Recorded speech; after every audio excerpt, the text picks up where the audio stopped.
Sabi ni Rizal, ang kabataan, ang pag-asa ng bayan. Pero inaantok pa ako, Rizal. Huwag ako ibang kabataan na lang, please.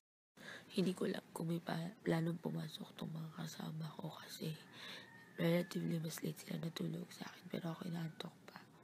So, yun. Kaya, tara, fake cut na lang tayo. Para sa ekonomiya.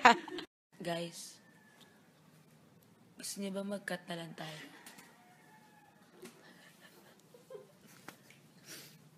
Good morning. Isang araw lang naman tayo magka-cut, diba? So, may 2 allowable absences pa naman tayo. So, maayos pa naman yung judgment ko. Yun na, paalam ko lang po sa lahat na nanonood po ng Snapchat ko. Graduating students po kami. Sige, napagbigyan.